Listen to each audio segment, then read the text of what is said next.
Well, the Joint Parliamentary Select Committee has had some agreements tonight.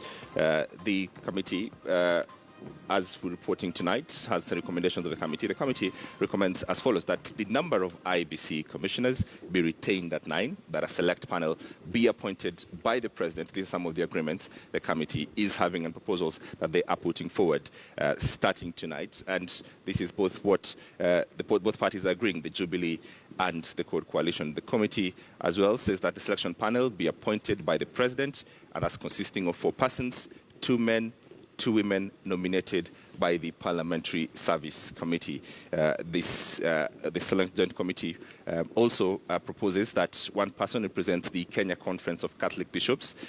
We also will have another person representing the National Council of Churches of Kenya, that's the NCCK. The committee will have other representatives from representing the Evangelical Alliance of Kenya. There also should be another person representing the Supreme Council of Kenya Muslims, that is SUPKEM. These are the committee recommendations that has been put together by both Jubilee and Code. There's representing and putting together that committee that will essentially be sitting together and interviewing the next panel and the next commissioners. Also among the proposals is 1 National Muslim Leaders Forum, NAMLEF, and the Kenya Council of Imams and the Ujamaa. That would constitute all the members that would be choosing the select committee. If you go to the next board, please. There will be 1 person representing the Hindu and Council of Kenya, and that will just about do it. There are also other proposals that the committee has put together. That was on the voter registration. The IEBC is proposed to engage an independent body to conduct a technical audit of the principal voter register. Now, this will determine whether to conduct a cleanup of the register of fresh voter registration. That is part of the proposal. Code has been having quite an issue and asking that the IEBC conduct a fresh voter registration. The committee seems to say that first there needs to be an audit of some sort. Now, the voter register also, among the proposals, is to conduct a fresh voter registration, if necessary, at intervals of not less than 8 years and not more than 12 years. That's if the audit that is being proposed, if it fails, then the committee proposes that conduct a fresh voter register just about in timing.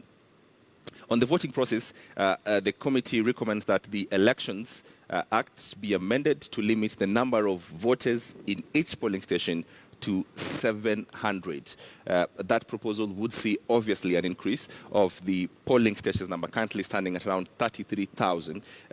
But with this recommendation, the polling stations are seeming to will increase.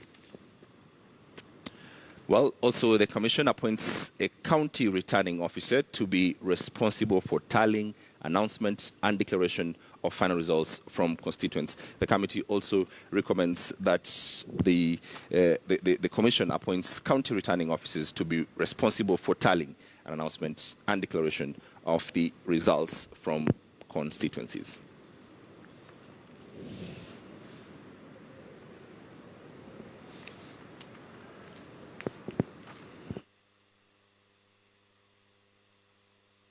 Who's been holding brief for us and has been following this recommendation. Chris Dairu, good evening, and thank you very much for joining us. Chris, these proposals, as they were, looks like, first of all, a bipartisan approach. We have things that Code wanted there and things that Jubilee needed there as well. Well, Smart, as things stand for now, the Joint Select Committee members are still burning the midnight oil, trying to come to a consensus. Remember that there are 2 sticky issues, and that is the number of commissioners who will represent the IEBC. And according to the Jubilee side of the coalition, they are proposing that they retain at least the 9 commissioners. But the Code, the opposition are saying at least they reduce the number by 2 so that we can have 7 commissioners. The argument that Jubilee is giving is that initially and historically we've been having the 9 commissioners, at least 8 who represent the former provinces that the country had and their chairman, and that bringing on board at least the former provinces, then that will ensure every corner of the country is catered for in terms of representation in the commission. But on the other side, the court is insisting that there's no need of having the 9 and we should just have 7. And of course, there is a modality of arriving to these numbers. As you correctly put it to our viewers, is that the first proposal that Jubilee is saying, if at all we are going to have 9, then at least we should have 5 who come from the religious leaders, and two, that is 4 members from the Parliamentary Service Commission. But when it comes to the 7 members, what they're proposing is that the chairperson of the commission will come from the umbrella body of the civil society, and then the other 2 or 3 members are from the majority party, and then 2 or 3 members are from the minority party. Now, these are still issues that they're yet to arrive at. Remember that in Parliament nowadays we have coalitions, and when it goes to single parties, then that means that the majority party, and that has representation, is that the Orange Democratic Movement Party. But these are still issues that they are still trying to come to a consensus. Remember, we were expecting that come tomorrow they will be ready to table their report for debate, because time is not on their side. And by this evening, the leadership of both the National Assembly and the Senate really met the members, and they were briefed on the progress. And they've assured the country that maybe by tomorrow midday, they should be ready with the report so that it can be tabled in Parliament come Wednesday. Smart. Christian, let's just put our minds of viewers at rest here. If you like, the proposals, like you say, they are still proposals, and they will, have to go to the floor of the House, and both parties, would have, a view on them, and they would debate them, and then they would be passed as you like. But also, part of this recommendation as well, there are 2 sides of this one. There's the other part that says that we need to stagger the, if you like, the commissioners going home, so that they don't have to go home at the same time as it is today. And that's part of the options on the table, if, as and when, the political negotiations take off. Yes, the proposal is that at least they stagger when these commissioners will come into office, so that they don't leave any vacuum. Remember, right now, currently, as we speak, the members or the commissioners who are sitting currently at the IEBC were appointed and sworn in at the same day. And if at all their term was to come to an end, that is in 2017, of course, 2017 in November, then that would have been all the commissioners go home. But this time around, they're proposing that they stagger the time that these commissioners come into office, so that if one will be retiring, then others will also be left to continue, so that they don't leave any vacuum. But smart of importance is that the principals, that is President Uhuru Kenyatta on the side of the Jubilee, and co-principal Raila Odinga on the side of the opposition, are expected to give an okay to these recommendations or proposals, if you may like, so that when they come to the floor of the House, then it will just be rubber stamping. But of course, when it comes to the legal aspects, we know that there is a bill that is being prepared. That's the Election Amendment Bill 2016, which has a raft of amendments to the original Elections Act of 2011. Of course, members of Parliament and the public will be given a chance to deliberate on these issues, so that at least they can be all in one bus, or all in one agreement, so that it doesn't take more time. Remember that elections are fast approaching, and we are less than a year to the elections, and so the timelines of course should be followed strictly, so that we don't get ourselves before the 2017 general elections, then maybe we don't have commissioners in office. And this is one of the issues that the committee, that's the Joint Select Committee, is working to ensure that by this week, of course, that report will be ready and tabled. in Parliament. Well, the one point on still on the commissioners, debate is still on if the commissioners should continue serving on full term or on, if you like, on a part-time basis. Why is that even important? Oh, of course, it is important, and because you know, if at all they'll be working on part-time basis, they have the mandate of working on policy, and the secretariat is supposed to implement the policies that the commissioners come up with.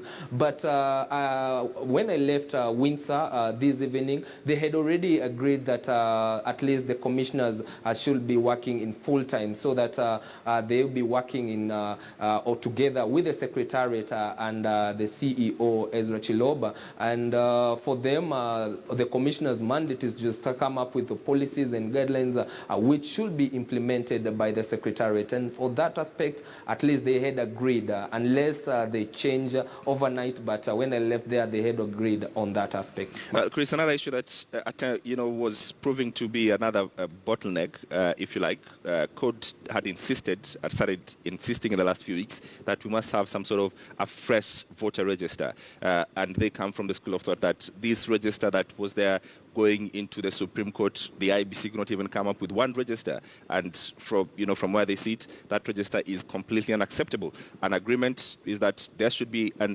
forensic audit of this register before a decision is made on having a fresh voter register, or just an issue of kicking out dead voters, and aligning voters who have moved constituencies and polling stations.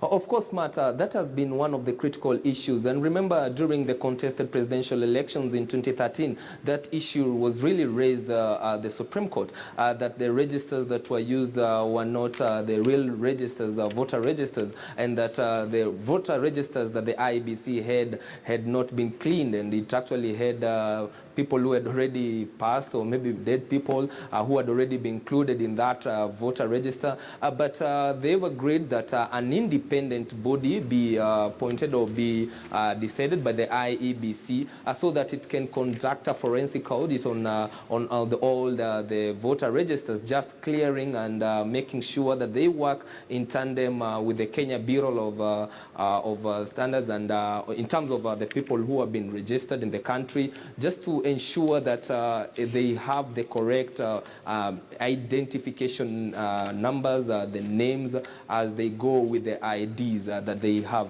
And if at all that will not be possible, then they'll have to go the long route of having new registers, of which the Jubilee side of the coalition, as we speak for now, has been against, saying that we don't have that time of coming up with a new register or voter register, since it will take time to have a new voter register, and the only easy way to have it is to come up with an independent body that, or an independent body which will be given that mandate to clean these registers, so that it can be easy for the Commission to continue with its mandate ahead of the 2017 general elections. Matt? Well, finally, Chris, the Joint Select Committee has tried to come up with sort of progressive, laws and amendments.